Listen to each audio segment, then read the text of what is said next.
बस में डिलीवरी हो गई, वो किस तरह हो जाती है जब उधर डॉक्टर भी मौजूद नहीं है? दूसरा बच्चा पहले बच्चे से भी क्विक होता है। अगर वो पक्की दर्दें हैं, कच्ची दर्दें नहीं हैं, फॉल्स पेन्स नहीं है, तो उन्हें दुनिया की कोई ताकत नहीं रोक सकती, वो डिलीवरी तक जाएंगी। शुगर का मरीज है, ब्लड प्रेशर का है, तो हम 38 वीक्स पे आर्टिफिशियल पेन्स लगा देते हैं। ये नॉर्मल डिलीवरी हो सकती है या फिर ये हमें सी सेक्शन पे ही जाना पड़ेगा? मैंने 3-3 कॉर्ड्स के साथ भी डिलीवरी की हुई है, लेकिन वो इतनी टाइट है कि वो बच्चे को नीचे नहीं आने दे रही, तो फिर हमें सिजेरियन करना पड़ता है। जो खबर आती है, कई दफा न्यूज में चल रहा होता है ना कि जी रिक्शे में आते हुए डिलीवरी हो गई, बस में डिलीवरी हो गई, वो किस तरह हो जाती है जब उधर डॉक्टर भी मौजूद नहीं है? वो इसलिए हो गई कि घर वाले मरीज को टाइम पर नहीं ला सके। जब दर्दें शुरू हो जाती हैं तो मरीज के घर वालों को चाहिए कि वो अपने करीबी अस्पताल में फौरन पहुंचें, इससे पहले कि वो दर्दें जोर पकड़ें और डिलीवरी या रिक्शे में हो जाएगी या सड़क पे हो जाएगी। और ये खास तौर पर उस पेशेंट का होता है जिसका पहले 1-2 बच्चे हैं, क्योंकि दूसरा बच्चा पहले बच्चे से भी क्विक होता है।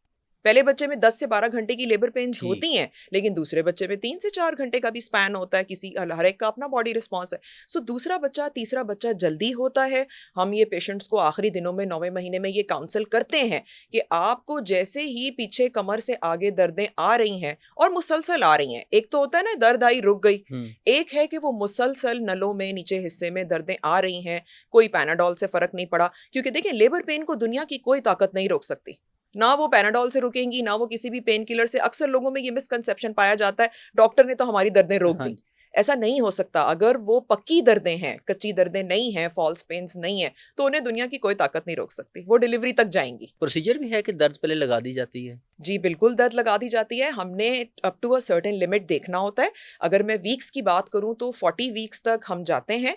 40 वीक्स तक अगर नेचुरल पेन्स नहीं आती और हमने नॉर्मल डिलीवरी का प्रोसीजर डिसाइड किया हुआ है, यानी हमें पता है कि ऑल कंडीशंस आर फुलफिल्ड, तो फिर हम आर्टिफिशियल पेन्स लगाते हैं। 40 हफ्ते के बाद, या जैसे अगर कोई डायबिटिक पेशेंट है, शुगर का मरीज है, ब्लड प्रेशर का है, तो हम 38 वीक्स पे आर्टिफिशियल पेन्स लगा देते हैं। डॉक्टर्स को कब तक वो क्लियरिफाई होते हैं कि जी ये नॉर्मल डिलीवरी हो सकती है या फिर ये हमें सी सेक्शन पे ही जाना पड़ेगा?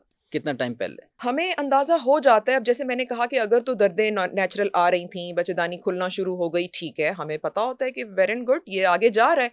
लेकिन आगे जाके वो 3-4 घंटों से बच्चेदानी का मुंह 1 सेंटीमीटर भी नहीं आगे बढ़ा, यानी हर 1 सेंटीमीटर 1 घंटे में बढ़ता है। अगर मैं पहली दफ़ा जो मदर्स बन रही हैं, प्राइमीज, उनकी बात करूं, जो फर्स्ट टाइम मदर्स हैं, उनकी बच्चेदानी का मुंह 1 उंगली हर 1 घंटे में खुल रहा होता है। इसी तरह जो जिनके दूसरे तीसरे बच्चे हैं, उनकी बच्चेदानी का मुंह तकरीबन 2 उंगली 3 उंगली हर 1 घंटे में खुल रहा होता है। अब अगर हमें अंदाजा हो गया कि पिछले 2 घंटे से कोई प्रोग्रेस नहीं है, हम 1 घंटा और देख लेते हैं, 3 घंटे 4 घंटे से कोई प्रोग्रेस नहीं है, इसका मतलब है देयर इज समथिंग कि जो इसको रोके हुए है।